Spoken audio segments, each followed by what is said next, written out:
Welcome everyone to Uncovering the Future, the impact of blockchain on cryptocurrency and financial services. Welcome to everybody who's joining us from all around the world. Thank you for waiting. We are now admitting people into the session, so I can see people joining. We'll give it just a few seconds to let people come in. But a reminder for those of you that are joining, please keep your microphones muted until or unless you are invited to join the discussion. And I will share a little bit more about house rules later. So just a reminder, this is our session Uncovering the Future, the impact of blockchain and cryptocurrency on financial services. So this is going to be a fantastic session. So while we're waiting for people to join before we dive into the content, our house rules for this virtual event will be shared in the chat. So you can check there. The event is recorded and the recordings are shared only with registered guests for the session. We are really thrilled to have everybody here today. My name is Claire Agutter. I'm from Scopism and I'm your host today on behalf of the Executive Events, who are the team behind this. I'll be the moderator and we have our guest here, Alina Tudorache, who is going to be answering all of our questions. If you've got any questions during the session, please pop them into the chat. So the Executive Events team will be monitoring the chat. They'll be collating the questions and then we'll have time to answer them towards the end of the session. But we're going to take a deep dive into how blockchain and cryptocurrency are transforming the financial industry. But we'll start with some introductions. So Alina, please, if you'd like to just tell everybody here a little bit about yourself and your background. Yeah, hi, welcome to our conference today. So things are very simple. I wanted to become a nobody for a while. So I've been using my blockchain persona since 2011 when I've started doing this and that in the blockchain. Since then, I've been recognized as a top 50 global leader in the blockchain and a Metaverse strategist. And with my expertise in neurolinguistic programming since 2003, gamification design, business architecture, I think it's fair to say I've been shaping the landscape of Web 3.0 here and there and hybrid DAOs. But I'm also known for my pioneering work in VR, AR, ed tech, and design thinking. So I think without intention, I might have established myself as a key influencer in these fields. At least Thinkers 360, they designated me a world leader a couple of times. And today I'm happy to be here to discuss with you the future of decentralized and immersive technologies that merge hand in hand with finance, decentralized finance. Amazing, thank you. So as you can hear from that, Alina has got some amazingly deep expertise in the topics that we're going to be discussing today. I would recommend you take advantage of that by using this opportunity to ask questions as well. We've got some prepared content that we'll be running through, but we'd love to hear from you, what's important to you, what you want to know. So please do put those questions in the chat throughout the session, and it makes it much more interactive for everyone. But let's kick off with a question, Alina. So cryptocurrencies, they have had a huge amount of attention in recent years. I think even, your typical person in the street will have seen something on the news. So how do you see cryptocurrencies evolving, particularly in the context of Web 3.0? And what impact does this have on different industries? So if we look at things like finance, if we look at gaming or real estate, how are these impacts being felt? Yeah, I'm talking right now in a momentum when many are thinking that cryptocurrencies are down, they are dead, altcoins are dead, everything is frozen. Well, in fact, this is somehow not true because we have major global shifts in the global economy, and that's just natural because the liquidities are pouring from there. But it's a fair thing to say that the cryptocurrencies will underpin Web 3.0, because they're fostering decentralized finance. They're revolutionizing gaming economies. So we have game fee, game finance right now, and they're enabling fractional real estate ownership. It's been just, I think, 1-2 years since people have found out about RVAs, real world assets for real estate economy. And this evolution will democratize access, will increase transparency, and that's a core belief, and will change traditional industry models, and that's already happening. And so far, what we're seeing is quite simple. And I'm going to put it very simple in some simple examples related to what you just asked me. In finance, in how we call it in the blockchain, FinTech, cryptocurrencies, liquidities or staked ones, stable coins or altcoins, they all enable these three actions taken together. Peer-to-peer transaction with lower fees, financial assets for unbanked, and new financial tools like stablecoins. In gaming, and that's a huge economy right now, they offer several main advantages, such as true asset ownership for players. They can also earn through play economics. So as a gamification designer, since 2012, I have been designing hybrid models. I have been designing for Web 2, for Web 3, strategizing gamified economies for the decentralized world as well, for games inside blockchains. And another thing that cryptocurrency can do when it comes to game finance is the fact that they can asset interoperability, and that's a big fact, and it's kind of new in the arena. Anyway, but I was saying earlier about thing about RVAs, the real world assets, and I was talking to Claire before this webinar today about Damak, which is one of the biggest luxury estate companies out there, and how they have decided to move their business into the blockchain as well. Why? Let's look a bit on what cryptocurrencies can do for real world assets and real estate in the blockchain.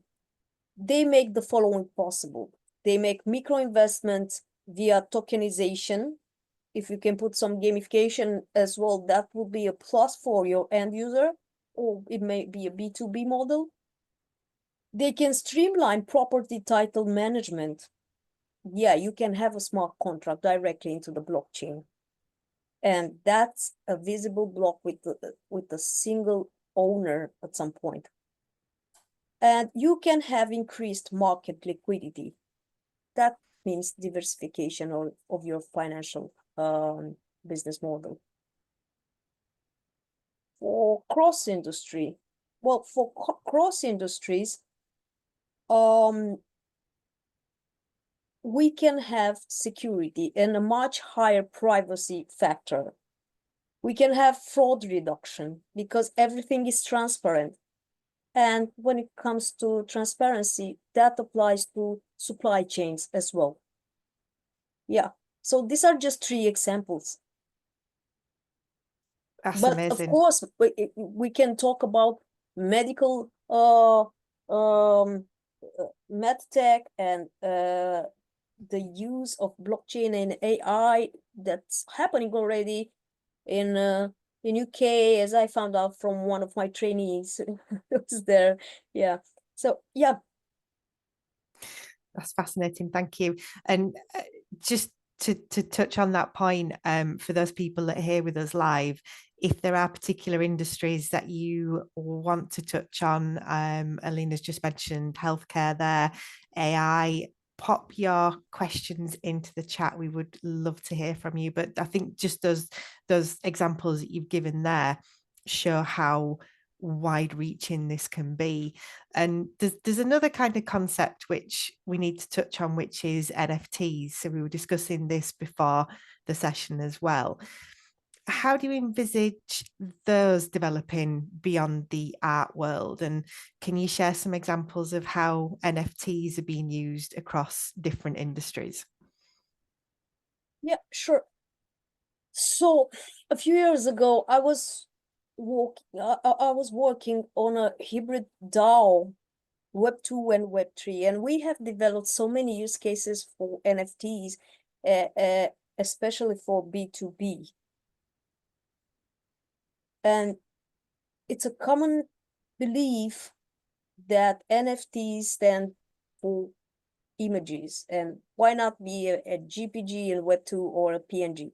Well, in fact, they're much more. Even a streaming session can be an NFT, a video or a simple article, and they are NFTs. They function as smart contracts into the blockchain. What they do, even more, they're transforming real estate like in platforms like Propy. But there are others as well. And once again, I'm telling you, if you want to see the power of NFTs in real world assets, keep an eye on DAMAC, especially now that they have an alliance for AI data with the United States.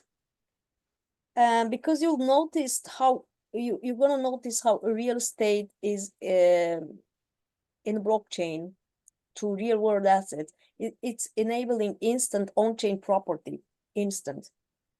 And that can be purchased in crypto, using crypto. But don't be amazed if it's going to happen with an NFT at some point as well.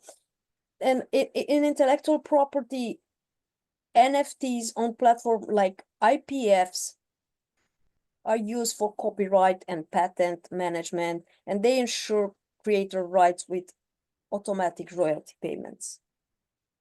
But as I said before, they're also revolutionizing supply chains. So I was an investor in VET. That goes for VeChain until I sold because I wanted to swap some tokens. So you have this kind of platforms like VeChains, and they're using NFTs to authenticate luxury goods. And of course, they ensure transparency and provenance. But now you're going to see Health IE. Health IE is a new model of combining blockchain and AI.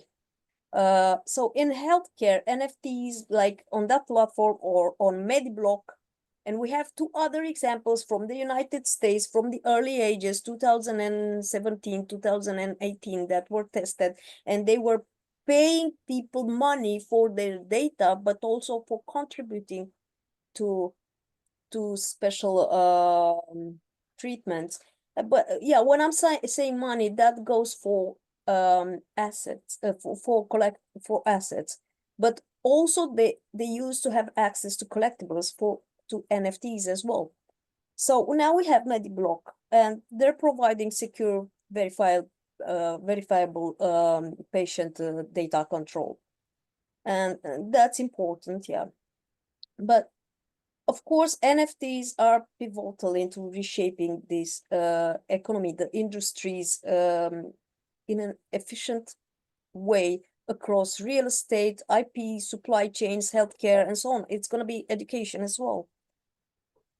But I think it's a matter of data, and that means they serve as unique, verifiable data tokens on the blockchain. And that's representing an aspect of ownership or authenticity of assets.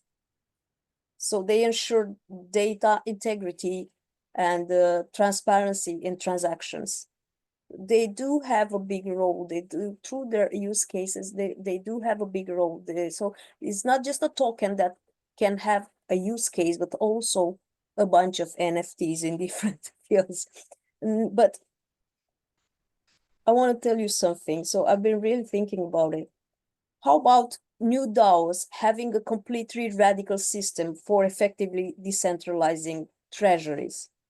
So taking titles out of the banks and fractionalizing them into NFTs. This is happening as we're talking. And how about metaverses where geolocated land is an NFT? Now we have Next Earth, My Land, That Earth, and Our World the Game.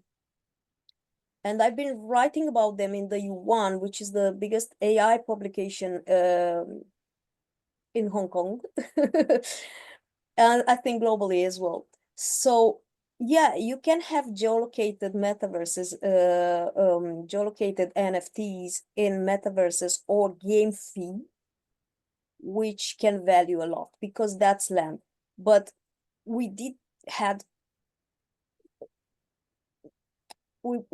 that in 2006. I don't know if many of you know, I was there on Second Life, and that was a multiverse. I got in to see if I can gain $1 million like a Dutch lady did, and I've seen that on the TV.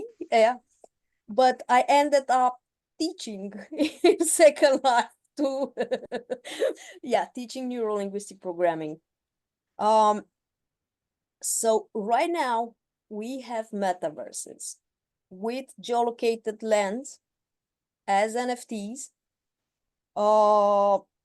In Second Life, which is still running as a multiverse, so on Web2, we still have a global market selling land, renting virtual spaces, and other activities. But imagine that in an ecosystem like a metaverse, in an ecosystem that has a metaverse, has a social finance front end, at least one. Hive has 400. Yeah. And they also have game finance, they have peer-to-peer technology in that ecosystem, and a metaverse, and a global huge critical mass. So just imagine positioning your DAO right there. Well, the milk and honey is transacting at each hour, each day. You don't really need a lot of advertising or advocacy when you place your DAO in an ecosystem like that. You just need to create your NFTs and their use cases for accessibility and infinite rewards, I want to think. So yeah, this is already happening. I'm collaborating with a few business models like this. And what I can say is that we're living in a fair era. People might not feel it this way. Crypto investors might not feel it this way at this point.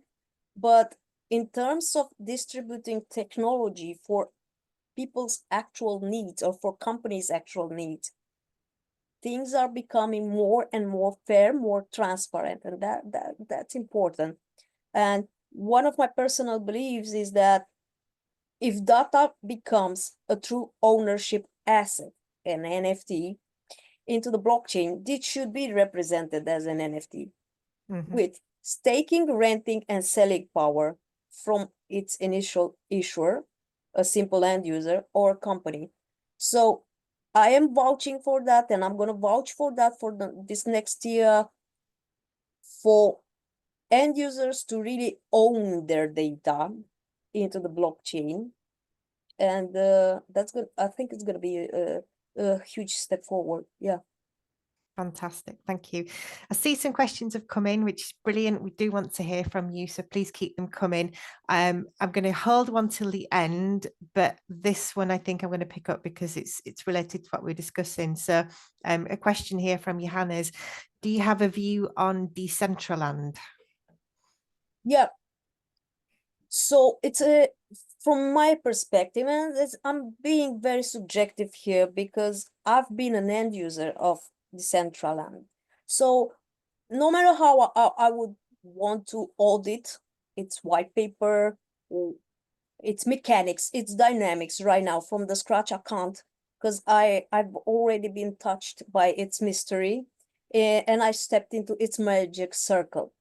What I want to say is that I hope in the future we will have more fair models of game fee and metaverses, because Decentraland, for me, as a strategist, as an end user, as a player, or it's an old model which makes you pay for this and that to advance. They should be rewarding the user for heartbeat, for every minute you're staying there, for every hour of your retention, for your advocacy, for everything, for your data. Decentraland is not doing this. It's an old business model, an opportunistic one. And I hope this kind of models will dissolve sooner than later. Brilliant, thank you. Edward, I do see your question. We will come to that shortly, but I just want to dig a little bit more into tokenization of assets. So we hear a lot about tokenization of assets, but tell us a little bit about the possibility of tokenizing services. So for example, could we see tokenized cloud computing or other types of service in the future, and what will that look like?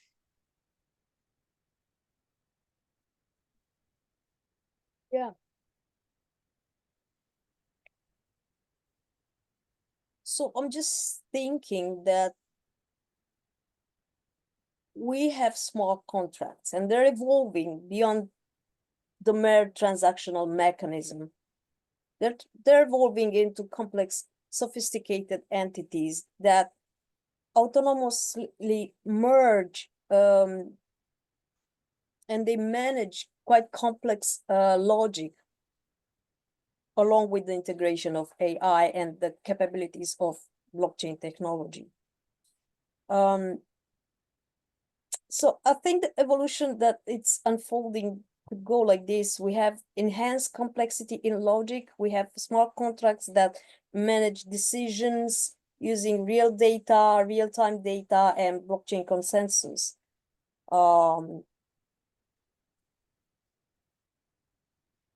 They can help predict and adapt.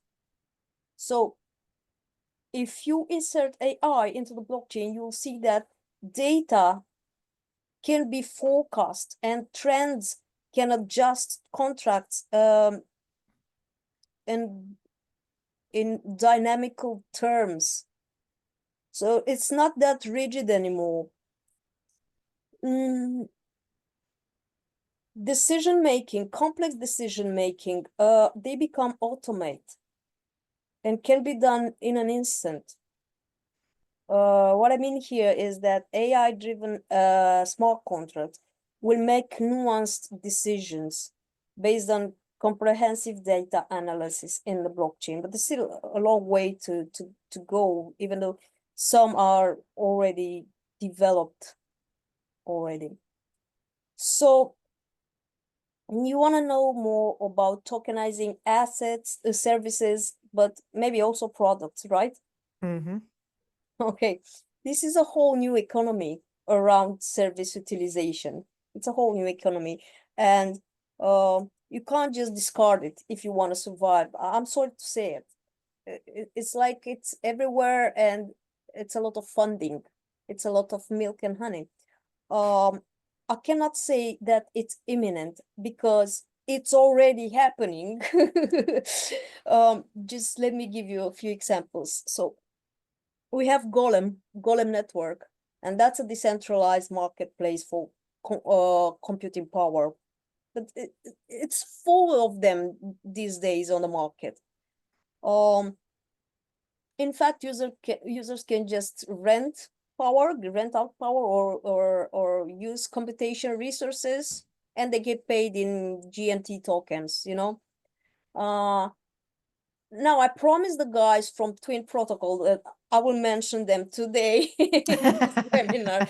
So I just want to say something. They're still developing, but they launched many twins. Sophia is one of them, the Sophia robot. AI. So Twin Protocol is an AI on the blockchain platform, and that's allowing users to create their digital twin and upload data about specific topics, like while transactions are already possible. So just imagine you're not writing a book, but you're uploading it there. You're not creating, or you can get your stash of videos and upload it there, and people will just pay to interact with your AI persona, which is not going to be an AI agent. It's going to be much more. Yeah. So accessing individual data, but they can also access organizational data. If you want to put there, I don't know what you want to offer to the others as an organization, you could just put it there. Or you can mint it as an NFT. Then you have Akash Network. I didn't give it too much credit at first, but then I've seen that they are avant la page, how they used to call it, the French people. They have created something before others, and that because they provide decentralized cloud computing where user can lease computing resources using AKT tokens, and they have some extra features. Not a lot, I couldn't call them competitive advantages, but they are wrapping up a lot. Yeah. I think there could be users that already know about LivePeer and Filecoin. Filecoin is tokenizing file storage. You can buy or sell storage space with their token. LivePeer is decentralizing video transcoding, where token holders can contribute or use processing power for video streaming. But of course, you have TreeSpeak TV, which comes from Hive blockchain, and they have a huge critical mass. You have Theta TV, yeah, and you have Odyssey, which lately I kind of like a lot, yeah, especially because they're introducing a new peer-to-peer model. So yeah, there are others on the market as well for streaming. I think there's DBank as well. For the last 2 years, they developed streaming also. Yeah. Also for data storage, decentralized data storage, you have Rwave. And I want to mention here iExec. They offer permanent decentralized data storage where user pay once in their token to store data indefinitely, which is great. So it's only fair to say again that tokenizing services, even products, on Hive blockchain they have some space where they're selling products as well. And I want to make a parenthesis here. I just remembered we now have contra.com for a few years, so freelancers can just go there and work and be paid in crypto for their services. Yeah, so we see now tokenizing services and products on the blockchain and on blockchain platforms with or without the use of AI, and that enables what? Precise buying, a democratized access, and introduces dynamic pricing. Yeah, I think it's revolutionary in how these services are offered and consumed across various industries. Amazing. And I'm learning here as well as moderating, so this is brilliant. Coming back to smart contracts, so you mentioned smart contracts, the fact that they are now becoming AI integrated as well. So how do you see smart contracts evolving as they handle more sophisticated business logic, and how does AI fit into this picture?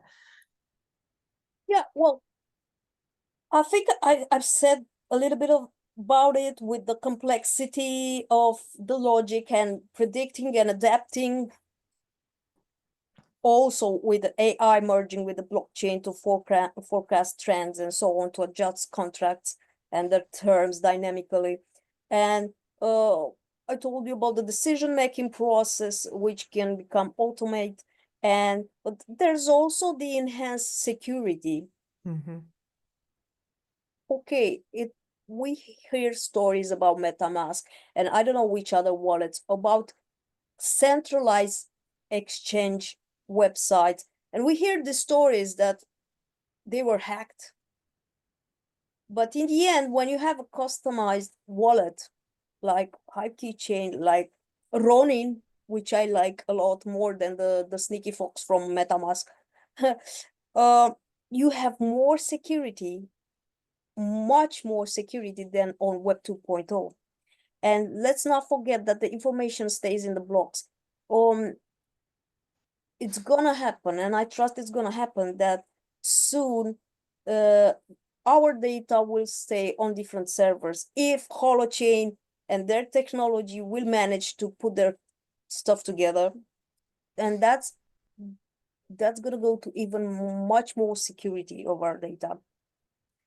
But in terms of interoperability, I think decentralized AI can and will translate between blockchain protocols, and they will be ensuring seamless data integration. Oh, we hear a lot of talking these days about governance and compliance. A lot of compliance everywhere. And I know AI is not the savior, but it will help smart contracts adapt to new laws autonomously through data-driven updates. That's going to happen. And my main focus since 2011 as a decentralized autonomous organization strategist and designer, head of development, so on, was on AI and how it can merge with DAO governance. And it just came to the simple conclusion that it can predict, and it can offer predictive analysis from everything that is blockchain data. So if you're a company, if you're an end user, that should be in the book of your rights, in the unwritten book of your rights. We can be sure of all of this so far. They have been created and they are improved. Everything it's already happening. Brilliant. And a lot of love for governance there with the emojis coming up the screen. So always nice to see. I'm going to pause in our prepared content and deal with Edward's question just to make sure that we do that and we don't run out of time. So while we're discussing this as well, any other questions that you've got, pop them into the chat. We'll either pick them up now or at the end. But Alina, I think this could possibly have quite a long answer in its own right. So Edward's asking, what advice can you give to a developer that would like to dive into the blockchain? And also, what are the pros and cons? Well, it depends what he wants to find out. I mean, I would say learn, not just development. I've been leading teams of developers from all over the world. And I've seen people jumping from Web 2 to Web 3 very fast, even if they didn't know the technology. And that's okay. They can learn. But I think the best thing to do is to learn what's needed to create a decentralized app, or metaverse features, or a front end in a blockchain. Learn about smart contracts, learn about NFTs and minting them. And there's a lot to learn. And once you learn, it's a lot. And that can be done fast with passion. I think a job is possible at each step, because everybody's hiring these days. So I don't really have an advice because I'm not a developer, but working with developers all these years, it just made me realize that if you come from the environment of Web 2 and you think you're going to make it in Web 2, that's a BS. No, you won't. Because there is a lot to learn. Maybe you will be hired and you need to know those things. And you're going to have peers that already know what they're doing. So it's good to be prepared. If you have this passion and if you want to do it, just learn. There are free courses as well. Interact with people from GitHub or from Discord or from other spaces that you like, and just go ahead. Yeah. I think that's great advice, and universal to every industry as well. Passion. It's very hard to learn without passion, and there is so much free content available on the internet. You know, this very session is an amazing source of knowledge that's there, and you know, more questions as well, please, as we go. But we're going to switch now a little bit and talk about decentralized finance and blockchain finance. So the next question I have relates to DeFi, which has been a hot topic, but has also evolved beyond the basics of decentralized finance. So, Alina, can you please talk a bit about what's next for DeFi and what that means for products like insurance, for derivatives, and even synthetic assets? Yeah, I'm just gonna try to be short. When we think about economy in any sense, it's about transactions. Well, I think any ecosystem in decentralized ecosystem can only exist through transactions. Even if it's a mutual credit currency, it's still a transaction of virtual coins, energy, and data. Energy meaning the energy that people are putting in, their time, their effort, and so on. Anyway, but I don't want to be that metaphorical now. I'm just gonna answer you. Well, for the decentralized insurance by DAOs, through DAOs, let's look at Nexus Mutual. It's a simple example. Or Unslashed Finance. We have two models here. They're both pioneering the decentralized insurance.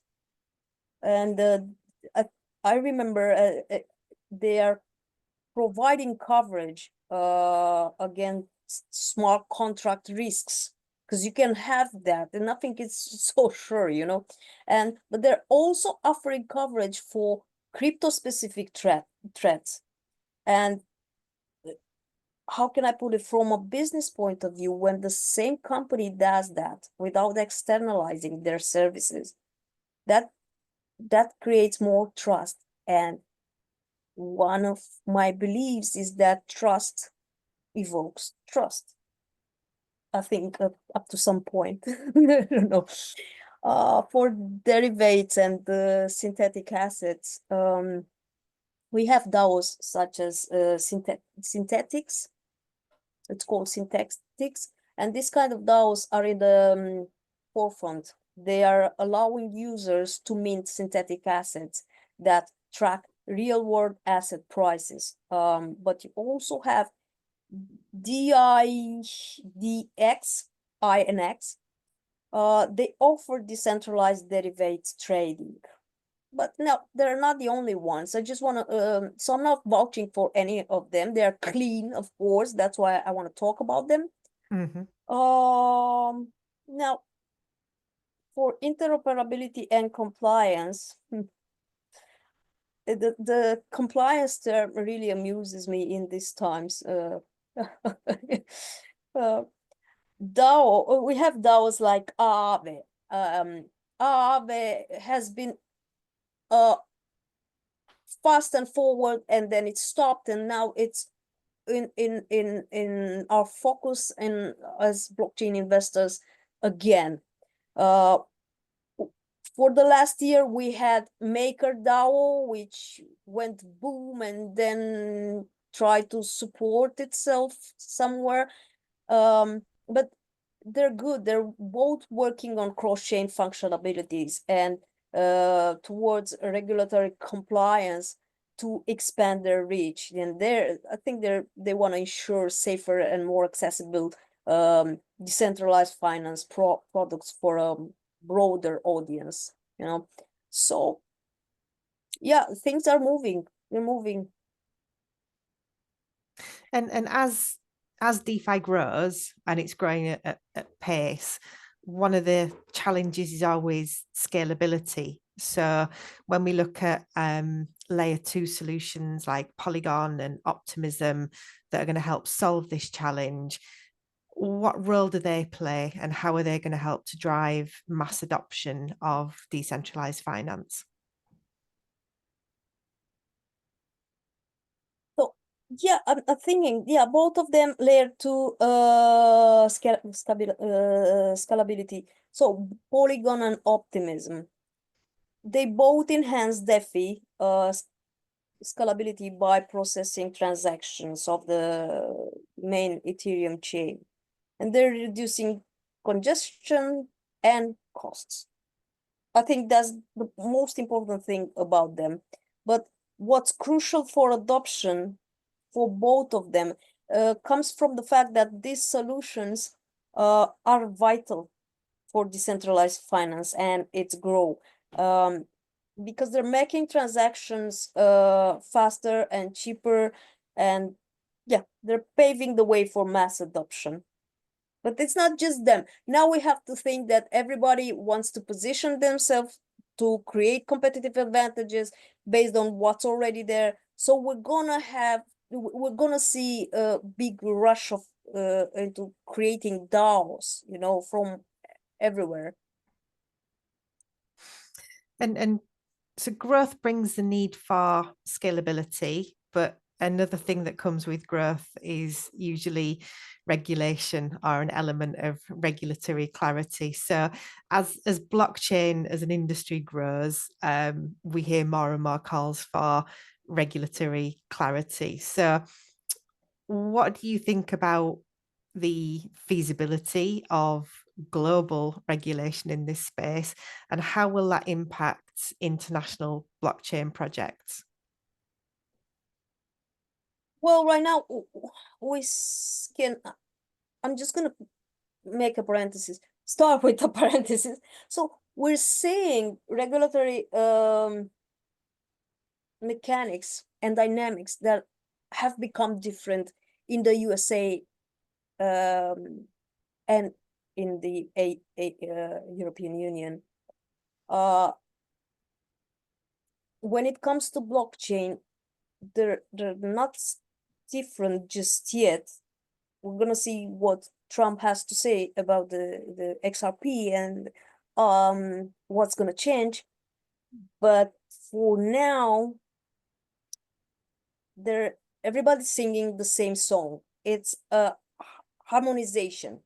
It's a global regulatory harmonization in the blockchain industry, and it comes both from necessity and from the complexity of what's happening, because it's reflecting the technology's inherently decentralized and borderless nature. That's why it's happening.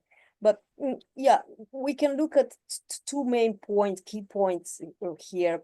And the first one is the global regulatory harmonization I was talking about, because it's essential for creating a consistent, safe environment for blockchain projects, and that because it enhances innovation and consumer trust. That's why it needs to happen.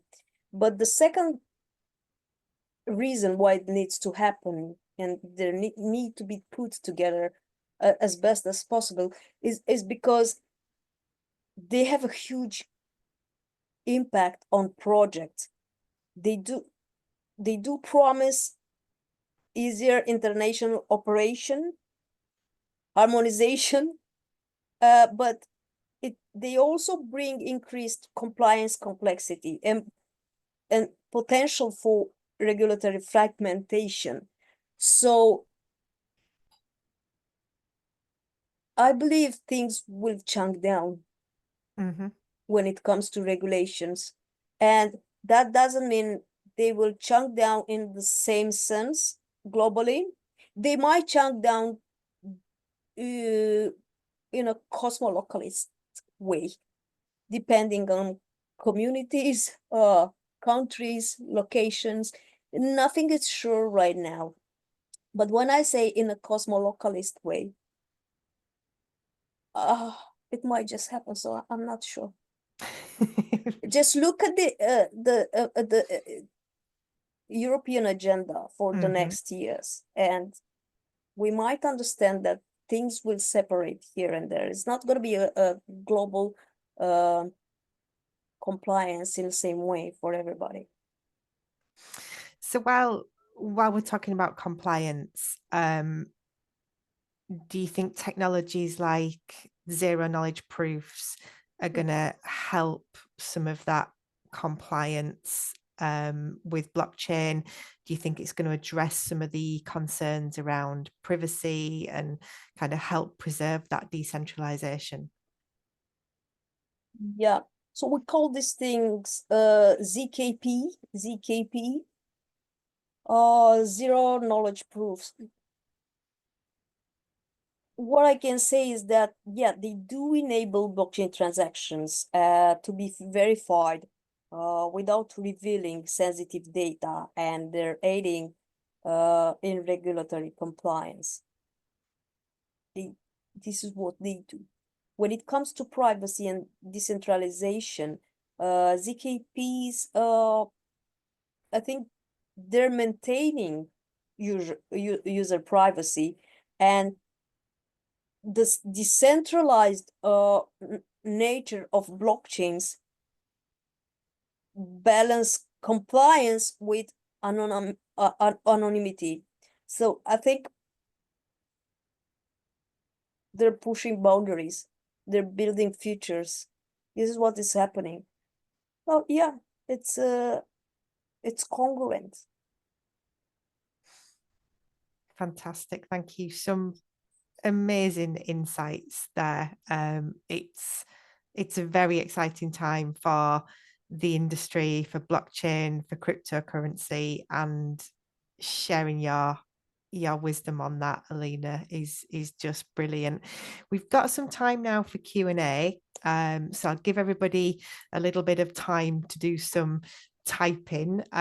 While you're typing away, Alina, do you have any final thoughts or top tips that you want to share with everybody who's joined us? Yeah, I'm just gonna be very genuine and frank here.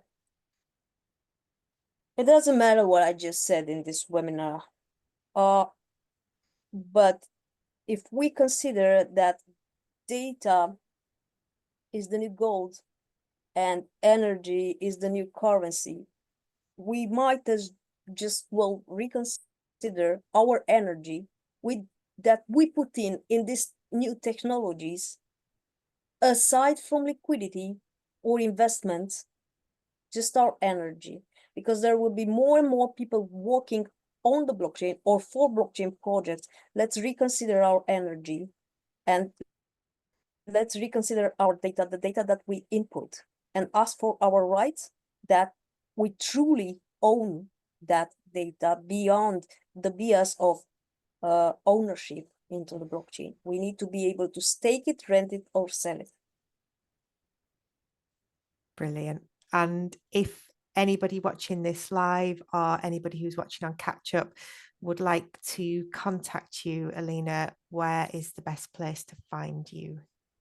Yeah, I'm quite active on LinkedIn, so I think that would be the best place, and I'll be happy to connect with everybody. Brilliant, thank you. I don't see any additional questions coming in, so thank you again, Alina, for sharing your insights with us. Thank you to Be Executive Events for assembling this session, and thank you to everybody who has been with us. Thank you to those of you who've joined us live, And to those of you that watch it on catch up as well, really hope you've enjoyed the session. And as Alina said, if you'd like to follow up with her, you can find her on LinkedIn. But for now, that's the end of the session, and we appreciate your time. Thank you very much.